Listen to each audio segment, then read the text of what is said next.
안녕하세요. 질섭 채널의 유도입니다. 오늘은 지난주 막을 내린 서브시티 엘살바도르 2025 리뷰로 찾아뵙게 되었습니다. 지금부터 감동과 반전의 서핑 드라마 서브시티 엘살바도르로 함께 떠나보시죠. 올해 챔피언십 투어는 하와이의 파이프라인을 시작해 아부다비와 포르투갈을 거쳐 드디어 중남미의 작은 나라 엘살바도르에 도착했습니다. 대회가 열리는 장소는 엘살바도르를 대표하는 라이트 앤드 포인트 브레이크 푼타로카입니다. 왠지 이름이 멋지지 않나요? 스페인어로 푼타는 바다 쪽으로 튀어나온 곳이라는 의미고요. 로카는 바위라는 뜻입니다. 직역하면 곧바위쯤 되는데 대부분의 포인트 브레이크가 이런 곳 지형에서 만들어지죠. 이곳은 2022년부터 WSL 월드 투어의 공식 스테이지로 채택되었으며 전 세계 서퍼들의 주목을 받아왔습니다. 특히 엘살바도르는 우리나라 서퍼들과도 인연이 깊은 나라입니다. 2023년부터 아마추어 서핑을 주관하고 있는 ISA 국제서핑협회가 엘살바도르에서 정기적으로 대회를 개최하면서 대한민국의 국가대표 서핑 선수들도 매년 이곳을 찾아 전 세계 서퍼들과 기량을 겨루고 있습니다. 올해 4월 말에도 ISA 롱보드 챔피언십이 열리는데요. 제가 코치를 맡고 있는 롱보더 박수진 선수도 대회에 참가하기 위해 현지에 도착해 적응 훈련에 들어갔습니다. 박수진 선수의 대회 이야기는 다음 영상에서 좀 더 깊이 전해드릴게요.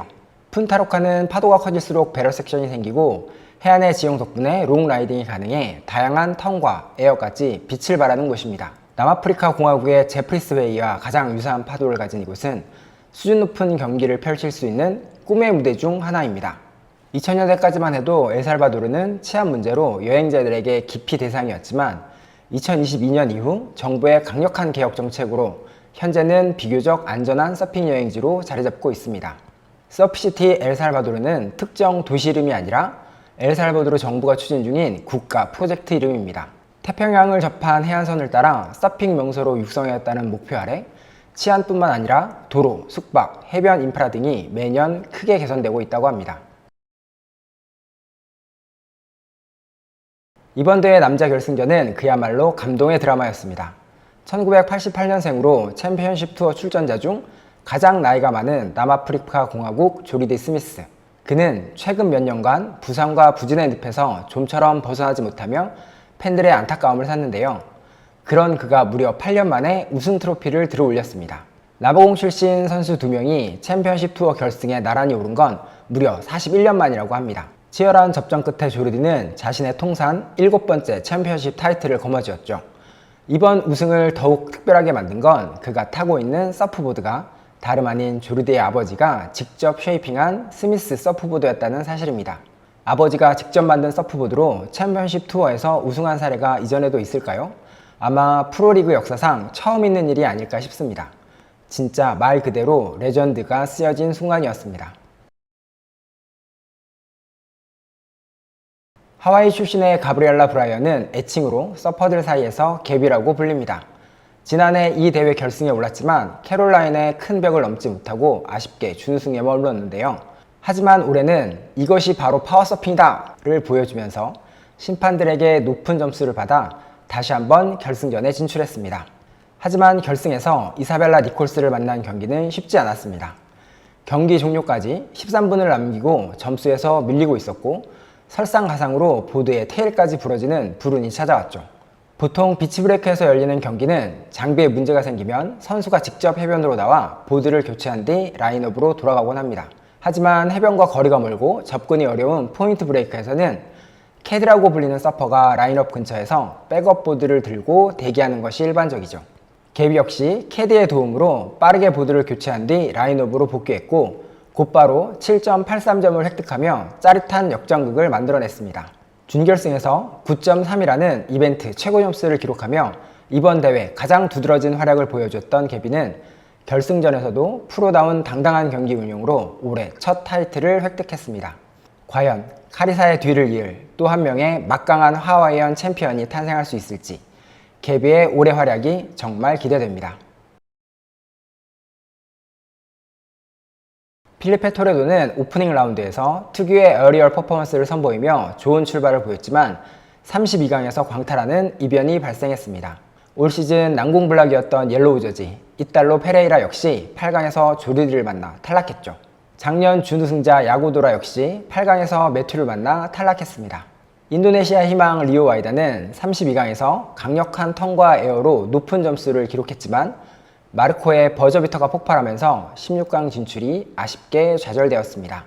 철옹성 같았던 이달로의 8강 탈락을 비롯해 앞선 이벤트에서 승승장구하던 브라질 선수들이 이번에는 쿼터 파이널에서 줄줄이 탈락하는 이변이 벌어졌습니다. 특히 에어게임에 강한 서퍼들이 이번 대회에 힘을 쓰지 못하며 푼타로카의 파도를 제대로 공략하지 못하는 모습을 보였는데요. 이런 예측 불허의 결과 역시 서핑이 가진 또 하나의 매력 아닐까요? 지난달 열린 우리나라 포항 대회에서도 논란이 된 인터피어가 있었는데요. 이번 대회에서는 32강전 카노아 이가라시와 크로스비 콜란피토의 맞대결에서 논란의 인터피어가 발생했습니다. 격리 종료 직전 우선권이 없던 크로스비가 파도를 잡아 라이딩을 시작했고 그를 블락하기 위해 우선권을 가지고 있던 카누아가 그 이후에 테이크오프를 시도하면서 두 선수의 동선이 겹치게 되었습니다. 하지만 심판은 카누아의 우선권이 경기 종료 시간 이후에 사용되었기 때문에 효력이 없다고 판단했습니다. 결국 카누아가 우선권 없이 크로스비의 라이딩을 방해한 것으로 간주되어 인터피어가 선언된 것이죠. 카누아는 종료운이 울리기 전에 테이크오프를 했다고 주장했지만 심판진은 이를 받아들이지 않았고요. 우선권 프라이어티 룰은 제한된 시간 안에 제한된 수의 파도를 보다 공정하게 배분하기 위해 존재하지만 이기고 지는 것이 가장 중요한 프로 무대에서는 페어플레이의 원칙보다는 전략적인 수단으로 활용되는 경우가 많은 것이 현실입니다. 지혜로운 경기 운영은 선수의 능력 중 하나일 수 있지만 우선권을 이용해 상대의 마지막 기회를 교묘히 막아버리는 전략에는 늘 많은 논란이 따릅니다. 정답이 뚜렷하지 않은 문제이기에 다양한 의견이 있을 수밖에 없겠지만 선수와 팬 모두 불편함을 느끼는 룰이 존재한다면 서핑의 미래를 위해 조금씩 개선해 나가는 노력은 반드시 필요하지 않을까요? 이번 대회 결과로 조리디 스미스는 무려 7계단이나 순위를 끌어올리며 탑5에 진입했고 가브리엘라 브라이언은 탑2에 오르며 케이틀린 스머스를 바짝 추격하고 있습니다. 다음 WSL 투어 스테이지는 호주의 벨스비치입니다. 이번 대회와 마찬가지로 라이트 핸드 포인트 브레이크이지만 물이 차가워 선수들은 웨스트를 입고 경기를 치르게 됩니다. 웨스트의 착용이 선수들의 움직임이나 경기력에 어떤 영향을 줄지 지켜보는 것도 흥미로운 포인트가 될 것 같네요. 벨스비치를 시작으로 골드코스트, 마가렛 리버로 이어지는 호주 이벤트에서는 아직 우승 타이틀을 잡지 못한 남자 호주 선수들의 분전이 기대됩니다. 특히 골코로콜, 에단 유인과 마가렛 리버의 히어로 잭 로빈슨이 자신의 홈 브레이크에서 얼마나 강한 모습을 보여줄지 주목됩니다. 한편 골드코스트 대회는 사이클론의 피해로 인해 스네퍼록이 아닌 벌리헤드에서 개최된다고 합니다. 그렇다면 레전드 믹 패닝의 이름이 빠지면 섭섭하겠죠. 오랜만에 와일드카드로 경기에 출전해 팬들에게 큰 기쁨을 안겨주었으면 좋겠습니다. 자, 여러분이 뽑은 이번 대회 최고의 히트는 어떤 경기였나요? 경기 중 가장 인상 깊었던 순간이나 여러분의 마음을 사로잡았던 선수의 서핑은 무엇이었는지 댓글로 여러분의 생각을 들려주세요. 다음 서핑 경기 영상은 벨스비치 편으로 다시 찾아뵙겠습니다. 벨스비치의 파도와 선수들의 멋진 서핑을 함께 즐기며 또 다른 재미있는 이야기를 들고 올게요. 그럼 늘 건강하시고 질서하세요. 피스!